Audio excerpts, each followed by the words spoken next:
Hello everyone, welcome back to knowledge for future study channel. Rajasthan के भौतिक विभाजन के क्वेश्चंस हम डिस्कस करेंगे। अगर आप चैनल पर नए हो तो सब्सक्राइब जरूर कर दें, बेल आइकन को जरूर दबाएं। पहला क्वेश्चन है, निम्न में से अंतर पर्वतीय मैदान कौन सा नहीं है? ब्यावर, अजमेर, ईसांगन, कपासन।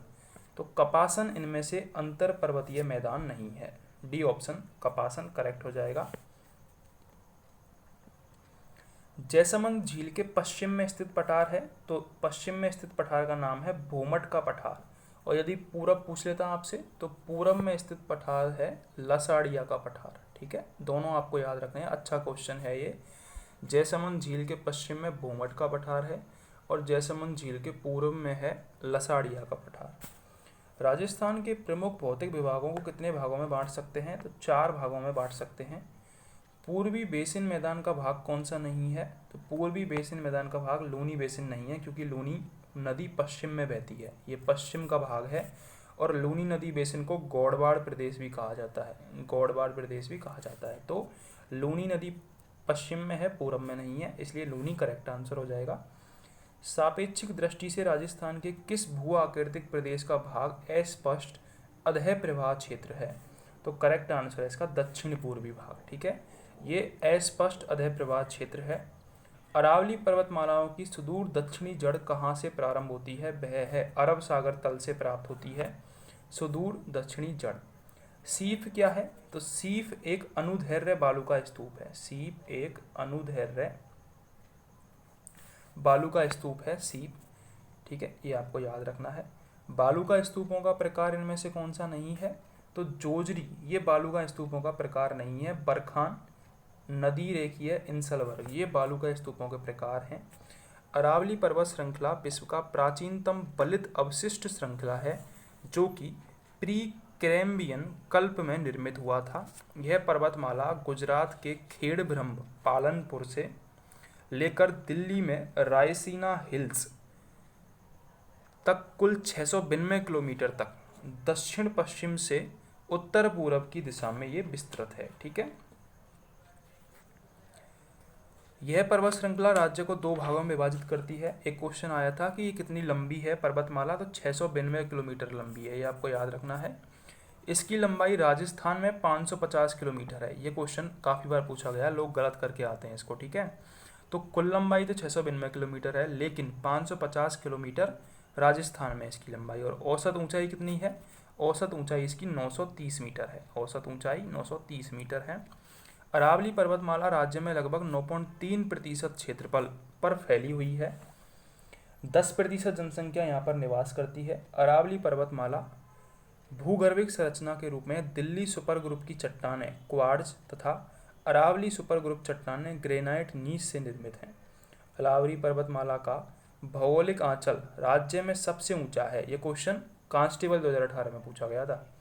अरावली पर्वतमाला राज्य के मध्य में विकर्ण के रूप में दक्षिण पश्चिम से उत्तर पूर्व तक फैली हुई है। यह एलडीसी और जूनियर अकाउंटेंट में पूछा जा चुका है।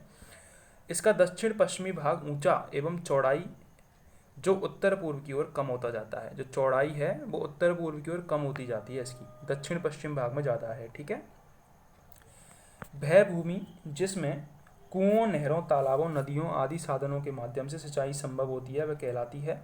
तो करेक्ट आंसर होगा इसका चाही भूमि।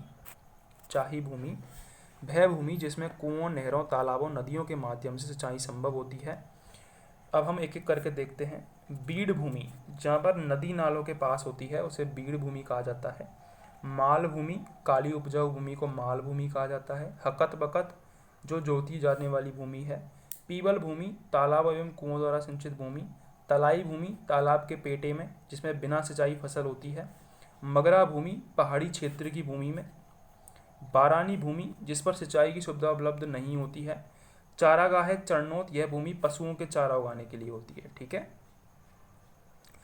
अरावली प्रदेश का विस्तार राजस्थान के किस जिले में नहीं है? तो झालावाड़ में अरावली नहीं है, ये आपको याद रखना है। सिरोही में सबसे ज़्यादा है, उदयपुर में भी है, अजमेर में अजमेर में छितरी हुई है। ठीक है, ये आपको याद रखना है।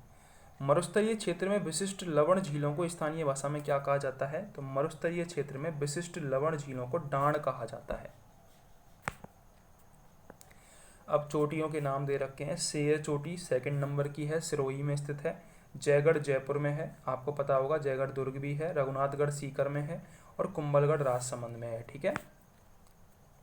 राजस्थान राज्य का दक्षिणी भूभाग क्या कहलाता है? तो दक्षिणी भूभाग बागड़ कहलाता है। बांगड़ से कंफ्यूज नहीं होना है। बागड़ कहा जाता है बांसवाड़ा डूंगरपुर को और बांगड़ कहा जाता है शेखावटी क्षेत्र को, सीकर झुंझुनू चूरू को। राजस्थान के कौन से जिलों में अरावली का कामली घाट दर्रा है? ये इंपॉर्टेंट क्वेश्चन है, पूछा जा सकता है दर्रे से संबंधित क्वेश्चन। तो कामली घाट दर्रा ये राजसमंद और पाली में है। राजसमंद और पाली यहाँ पर है कामली घाट दर्रा अरावली पर्वतमाला का। मुकुंदवाड़ा की पहाड़ियाँ, मुकुंदरा की पहाड़ियाँ कोटा और झालावाड़ में स्थित हैं। मुकुंदरा की पहाड़ियाँ, ठीक है, मुकुंदरा हिल्स। दक्कन लावा पठार क्षेत्र में स्थित राजस्थान के दक्षिणी पूर्वी भाग में कोटा व झालरापाटन के मध्य स्थित पहाड़ियाँ मुकुंदवाड़ा की पहाड़ियाँ कहलाती हैं। नागौर, चूरू, झुंझुनू और श्रीगंगानगर में से कौन सा एक जिला घग्गर मैदान का भाग है? श्रीगंगानगर, हनुमानगढ़, ये दो जिले घग्गर मैदान के भाग हैं और दोआब का मैदान कहा जाता है इनको। ठीक है, दोआब का मैदान, क्योंकि घग्गर और सतलज नदियों के कारण बना हुआ है।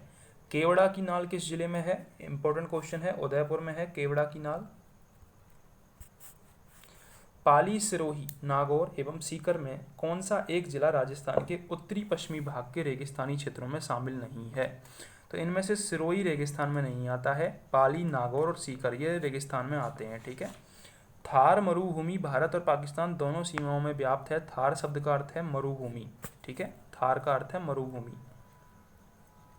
मारवाड़ के मैदानी भाग को मेवाड़ के उच्च पठार से अलग करने वाली पर्वत श्रेणी कौन सी है? तो वो है मेरवाड़ा की पहाड़ियाँ। मेरवाड़ा की पहाड़ियाँ ये मारवाड़ को मेवाड़ से अलग करती हैं। मारवाड़ा के मैदान को मेवाड़ के उच्च पठार से अलग करने वाली पर्वत श्रेणी मेरवाड़ा पहाड़ियाँ कहलाती हैं, जो अजमेर शहर के समीपवर्ती भागों में पहाड़ियों के समानांतर अनुक्रम में दृष्टिगोचर होती हैं। अगर आपको क्वेश्चंस अच्छे लगे हो तो प्लीज़ चैनल को सब्सक्राइब जरूर करके जाएं।